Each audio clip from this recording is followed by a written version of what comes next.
Dr. Tony, fucker. Always. As you guys are well aware, I'm Silencer. That guy over there is Cryptic Mac. That's Tony. Jeff. Thank you.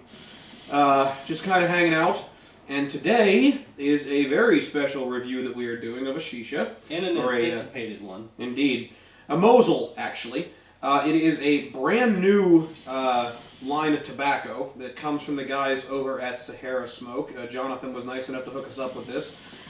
We've scoured the internet looking for reviews of this stuff. Nothing! Like every forum, YouTube, everything we can think of.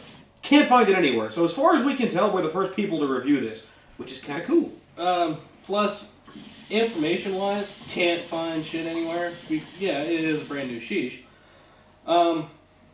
To start this off, we did an experiment. Since it is a traditional sheesh and it is a brand new one, we figured do an experiment and see which one is better. And I'll let Jeff take it over from here. Yeah. When Jonathan was getting ready to send us this, you might leave the screen again. Yeah. When Jonathan was sending this stuff over, he did mention that it was a very strong, very traditional styled sheesh. In fact, it isn't even technically a shisha. It's a Mosul, which for all of the highly picky hookah goers out there, there is a bit of a distinct difference on the way they're prepared and cut. But regarding the stuff itself, this is what it comes in. It's Ayam Zaman, which I think I might be saying that wrong, but if I am, please don't kill me for it. Come on, nobody else has touched the stuff yet. Give me some slack. You're not the man. I'm the man, damn it. Ayam Zaman! Ha ha ha! Kill me. But, anyways. As you can see, it does actually label itself as a Mosul. Hey. Right up here. Use that. As far as things like scent off of it, the flavor we picked up is actually referred to as 1001 Nights. Right there. Yes. And, we picked it out because, again, it sounded like the most unique one. It does come in a variety of other standard flavors. I believe there are 14 to choose from. Yeah. Things like strawberry, apple, a lot of your more basic flavors. I think there's also a lemon and a blueberry in there, if I'm not mistaken, but I could be wrong. But it is available through Sahara Smoke only. It is one that they have produced. And if you're expecting something along the lines of a Hookah Freak or Hookah, which is, their brand predominantly, you are definitely in for a surprise. I know. But the thing is, these things only come in these 500-gram tins, the ones I've seen here. If you're looking for a smaller size, they don't make them yet. Maybe they will at some other point, but for right now, the only option you have is paying, I think it's around $35 for the full size of these ones. $39, thank you, for the 500-gram size. So we took a little bit out and put it in a smaller bag here, just for the sake of example. Very, very, very, very moist. Very wet. In a way, it actually reminded me a little bit of Alfakar in its moisture. The old school stuff before it got a little, crazy and bad tasting, but I digress. As far as the cut is concerned, as I mentioned, this is a Mosul. It is not a shisha per se. So there is a bit of a difference in the way it is sliced. Mosul, typically speaking, is cut into very long, thin strips. It's not as processed. So it's definitely a very, very natural cut to it. It's done in a little bit longer of a fashion. It requires a little bit more manipulation with your bowl whenever you're trying to get it set up in the first place. As far as stem is concerned, there are some, which is to be expected with a Mosul of this sort. But again, there are some, but there are not as many as I anticipated for a bag that big coming out of this thing.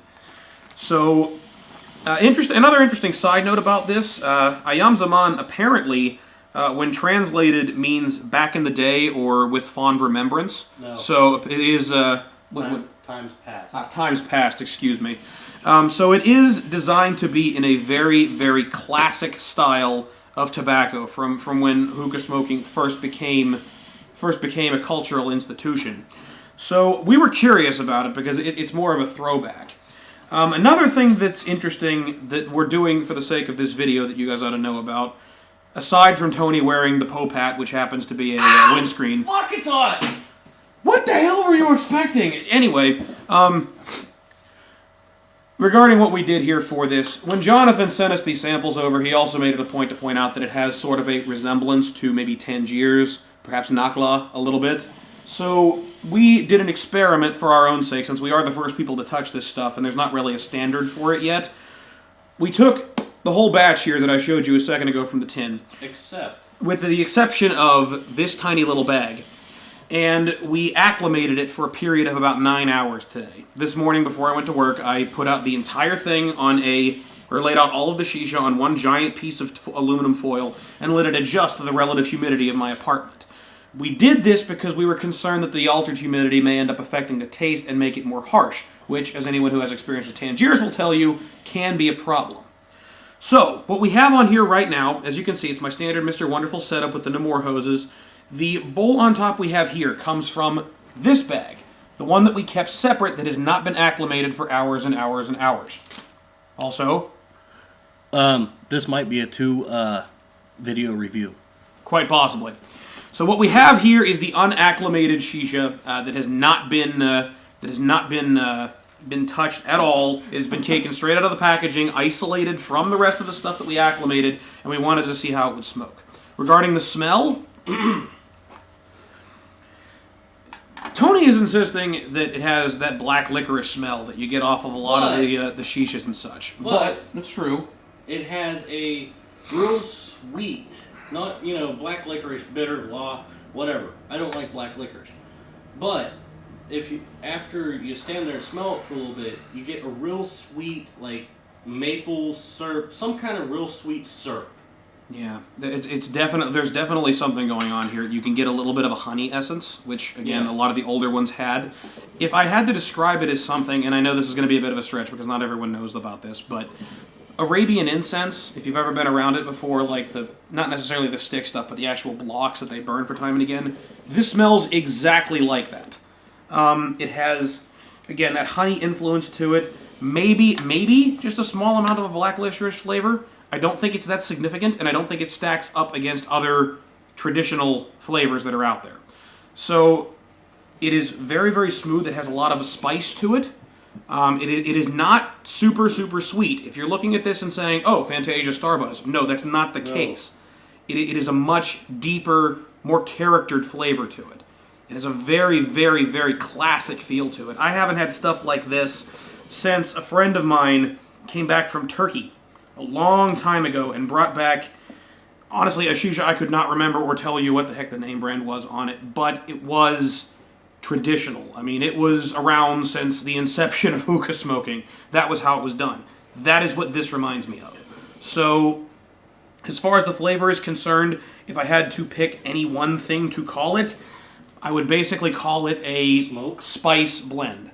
It has pretty much every conceivable Middle Eastern spice you could think of blended in with this. Yeah, it's, for flavor, it's not bad. I mean, for having a black licorice smell.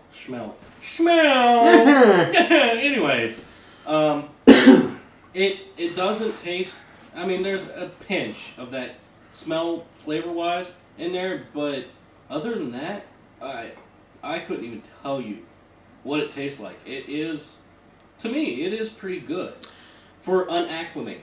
Yes, and now we have the other batch coming here in a minute. Yes.